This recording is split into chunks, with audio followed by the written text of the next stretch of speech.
Hey, what's up? John Sonmez from SimpleProgrammer.com, and today is the day that you have been waiting for. Those of you that have been watching the career story and you want career story part 6, bam, here it is. We're going to do it today.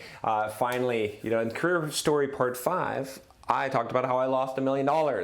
If you want to see the whole playlist from the beginning of my career story, I'm basically going through my whole career and giving you sort of the big event in it, the condensed version of this over 20 videos or whatever it ends up being. You can check out the playlist here. I need to take this off, not because it's pretty hot in here, honestly. I'm not just doing this.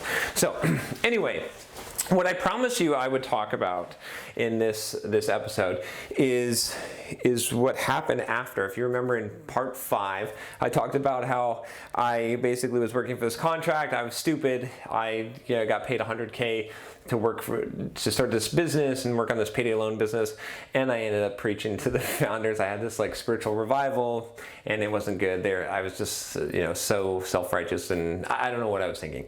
But anyway, that basically did not end well, and I had a few weeks to look for a job.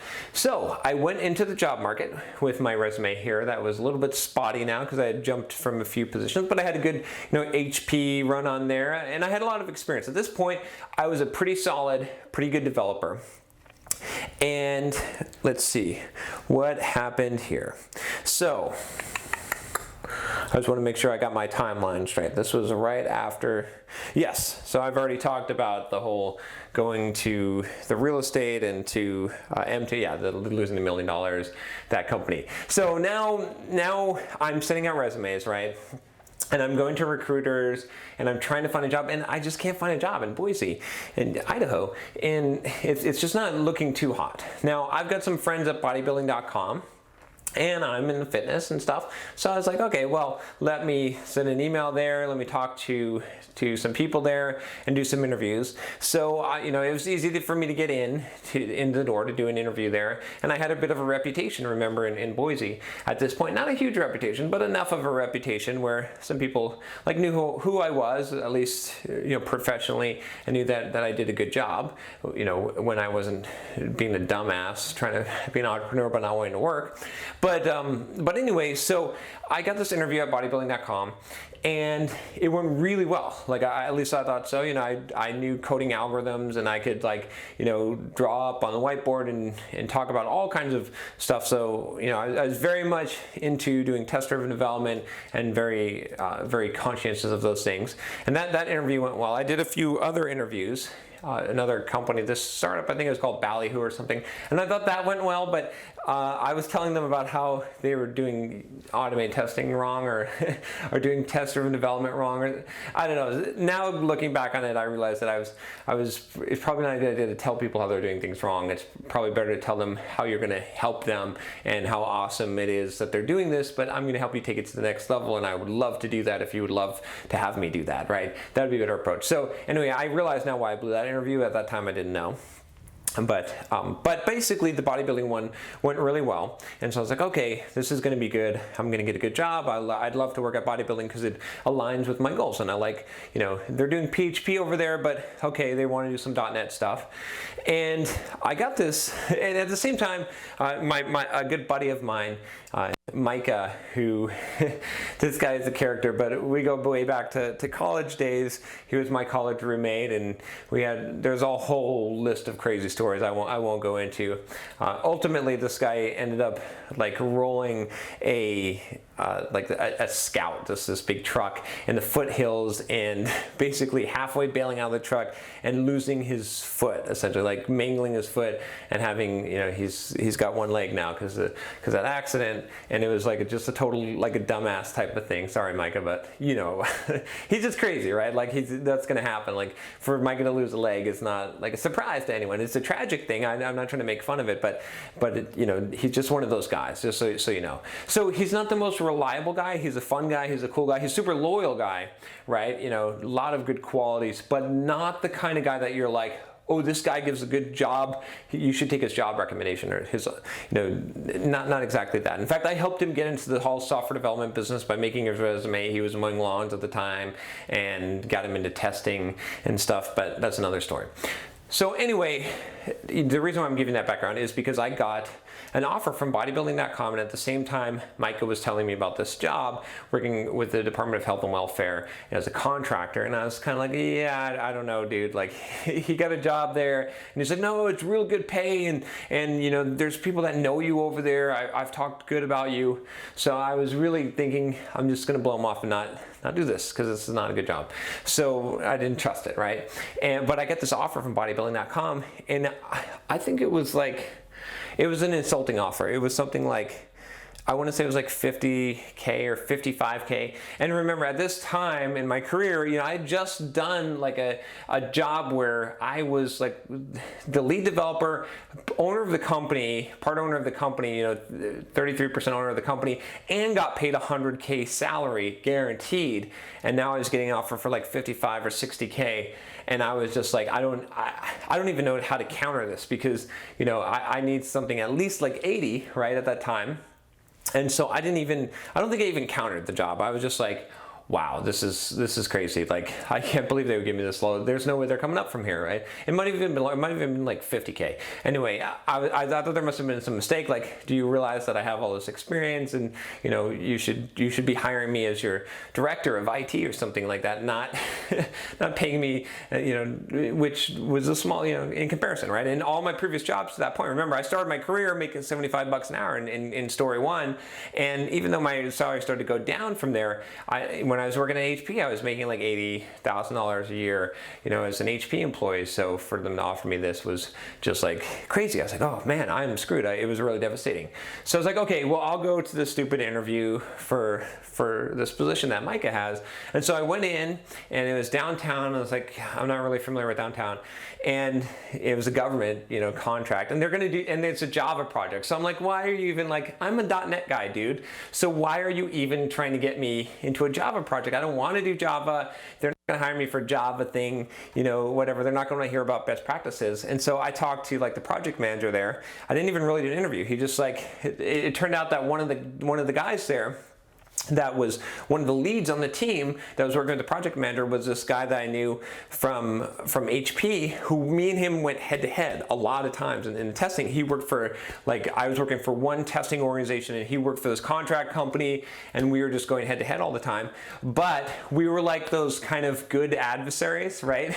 that complement each other. Like, we respected each other because we were both very good at political games, and we were both like very committed and, like, you know, and sharp. And so apparently he was talking good about me, because he was like, oh, this guy is awesome. He will fight for you, right? So so that was a shocker, right? And so when I saw him, I was also like, oh, okay, this is kind of cool, like, you know, and he was going to be on my team. So basically I talked to the project manager, and he was like, yeah, we want you to come in specifically to go in and to mentor this team. They are like writing Java code in Notepad. They don't know what a unit test is. Like, we want you to set standards and set architectural standards and clean this project up and like get these people online. So I was kind of interested. I was like, okay, so this is an interesting role for me, because I've sort of been in a lot of mentorship type of positions, but this is specifically a position where you would come in as essentially the architect on this team. There was two other guys that were going to be on this team, and you would mentor people. You would get coding standards put in place. You would go and get unit testing and all this. So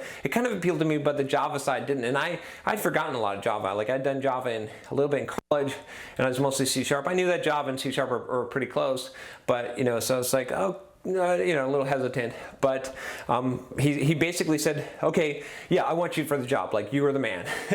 And he said there's like 3 contracting companies that the state is contracted to do contracts with. So, you know, go talk to one of them and get them, tell them that you know, I'll hire you, and get them to present your resume. And, you know, it's basically, you know, like saying you've got the job, right? So I said, okay, this is kind of cool. This is interesting. So I went and I called up all 3. And I asked them specifically, I was like, well, you know, how much are you going to bill the client, right? And he showed me the rate sheets, right? That's the other thing. The project manager actually like said, this is what the government is authorized to pay. This is the position I would put you in. And I saw that at the rate sheet, like, the billable rate was like $100 an hour. So I was, ready. I was like, okay, well, if you're going to bill me out at $100 an hour, I want the top of it, and I will take 75 of that. You can make a small margin off of me, a decent margin off of me. So I called up the first two contracting companies, and I basically said, look, I've got the job. I'm bringing it to you, and like exclusive. Like the guy is going to hire me. All that you got to do is sign the paperwork, put me on your payroll, and pay me $75 an hour. And the first two companies laughed. They're like, who do you think you are? And I was like, look, I want to know how much you're making off of me. $100, and I get 75. You make $25 for doing jack shit. That's a good deal, right? And they're like, no, we don't operate that way. We don't do that. We don't negotiate. We tell you what we'll pay you. So I was like, screw you again. I'm not going to do that. The third one, the guy was out golfing, like this head of the company. He's like, and he was a player. He was a total right mindset. He calls me up. He's like in the middle of the golf. Of course, he's like, so you're bringing me this work. You're bringing me this job. You're telling me this guy's going to hire you. He's already, we're essentially going to get free money, right? You've done all the groundwork, and we're just going to put it in, and he's automatically going to hire you, and he's going to put you at the top of the rate. He's like, all right, yeah, what do you want? And I told him, $75 an hour. He's like, that would make you probably the highest paid person that we've ever paid. But you know what? If what you said is true, yeah, let's do it. What have I got to lose? You're bringing me $25 an hour, and if you do a good job, we'll get to boost you up and put you up in the next tier of pay. So I was like, all right, I'm finally back after all this time, right? Remember, I started my career at $75 an hour, and now I actually am getting paid $75 an hour instead of California and Boise, Idaho, where that's actually more money. And this time I actually could potentially say that I deserve it, right? I'm qualified enough for that. So my batteries started blinking at me on the microphone, so we'll see what happens here. I might have to cut this short. In fact, what I'm going to do is I'm going to stop the video, and I'll be back in 1 second. You won't even know. All right, new batteries in the microphone, so I'm good now. Although I might need to wrap this up and we'll go to part 7 soon, because this is getting long. But anyway, so I was getting a little smarter, right? I mean, I was still a dumbass. I want to say that I was so awesome at that point, but I figured out negotiation, right? I figured out what I'm worth, and I figured out that I could fight for it, and I was kind of like growing into this role. I know I made mistakes. At this point, I was looking at my past mistakes. I at least realized that I have been a dumbass before, and this is a good opportunity, and I had the mindset right of I'm going to make the most of this opportunity. And I remember when I got back home and I told my wife I was going to take this job that Micah had procured, she was very skeptical, right? She did not want me to do this. She's like, I don't trust this. This is not going to be a real job. They're not going to really pay you $75 an hour, right? But I was like, no. Worst I can do, I don't have a good alternative. I'm not even going to reply to the bodybuilding offer because it's so low. So anyways, I was like, I might as well try it, right? Because what else am I going to do? I'm not going to take that offer, and I got nothing else out there. So I did it, right? And I had to wear an actual, not a suit, but a collared shirt and a tie and slacks. Hadn't done that for a long time, and go into a government office, become a government contractor, and so. It turned out there was a guy that was leaving the project, and he was really good with Java. He was sort of gonna fill his role, but then take it to the next level. And so I had him sort of give me the crash course in Java and what's going on. And I picked up some books on Java, and I'm reading through them head first, Java, and I'm like, okay, EJBs, okay, I remember that. So it's kind of refreshing myself from a programming standpoint, right? At this point, I was very specialized in .NET and doing test-driven development with .NET. I knew NUnit, and I knew tricks that you could do to create mocks, using the mocking framework. So I knew all the end stuff. I was good with continuous build server. I was using cruise control at that time. And so there's Java equivalents of all this stuff. And it's because, right, the .NET side, all the end stuff, NANT and NUnit and all that, which I knew down cold because I was really good. I was DevOps before there was DevOps, right? This was way back when. And I was super good at this stuff. They had equivalent from Java because all that stuff came from Java. Java invented it, and then there was a .NET version of it. You .NET guys don't like that, but it's true. true, right? And then and, you know, N unit came from J unit, right? So anyway, it didn't take me too long to figure out. I figured out the nuances between the language. In fact, if you go way back to my blog posts, you can see where I posted about that. I hadn't started my blog yet at this point, but I did some blog posts on comparing C# to Java, and this was when I was like figuring all this stuff out as I was relearning Java. So it didn't take me very long to figure this out, figure out how does JBoss work and deployment, and you know, and it had a lot of parallels from .NET. I was a little bit nerve-wracking because I was like, can I learn all this stuff? And like, I've got to be able to teach this stuff. But I pretty much figured it out, and I was playing with JUnit, and then there was a JMock, I think it was JMock, or anyway, there was a mocking framework. So I figured out how to do unit tests and to do mocking and test-driven development, and so I ended up actually liking this job. So I took this job really seriously. I came in, and at this point in my career, I was a little bit too strict, right? I wanted like 100% code coverage on things, and I wanted like, you know, unit tests for everything and test-driven development for everything, and you got to mock everything out. You know, I've changed my stance on that quite a bit, you know, but I was very much like, you know, code. I very much focused on writing really, really quality code and being very strict about it. And oh, I did some crazy stuff there. I had people sign documents that said that they had checked the code, and I came up with all these checklists and stuff. And to some degree they were good, right? Because I had checklists. Like I was ensuring the quality of the code by checklists. So I mean, I've backed off from being so legalistic in that way, but it was good. I brought a lot of rigor to a place that didn't have the rigor, and I really thrived in that role. I really started picking up the Java. I grew so much as a developer and as a person because I was very polarized by technology until that point, right? So I was very much a C# .NET guy, and when I started seeing that Java was really just as good, like that it didn't matter, and I was able to communicate between the two worlds, it really expanded my horizons, and I stopped being a fanboy of things, right? I started being more of a broader based technologist and being able to understand architectures and scopes better because I wasn't so single-tracked and single-minded and biased, right? So it was a very, very valuable position for me. And let's see, and so during that job, I did really well. And I got the teams really on track. I started learning Agile stuff and Scrum because they did Scrum, and I ended up becoming a Scrum Master there. And I ended up taking like basically 4 to 5 timesing the output of several different Scrum teams as they moved me onto the teams to accelerate their pace. And I taught them all unit testing and test-driven development and how to mock stuff. And I went in there and helped revamp the architecture. I built tools, like so many awesome, useful tools there. It was just crazy. Like I built tools to analyze log files. I built tools that helped to like speed up the build process. I redid the entire build process in NaN.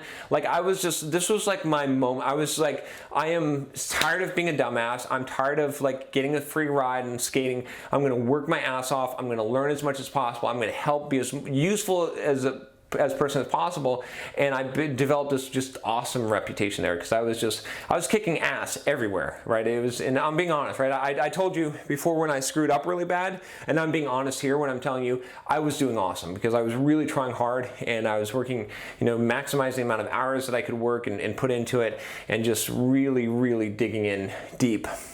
And so I ended up building, like I said, a lot of really cool tools. I have such good memories of the stuff that I built there because it was so useful. I felt like I was making such an impact like I'd never made before.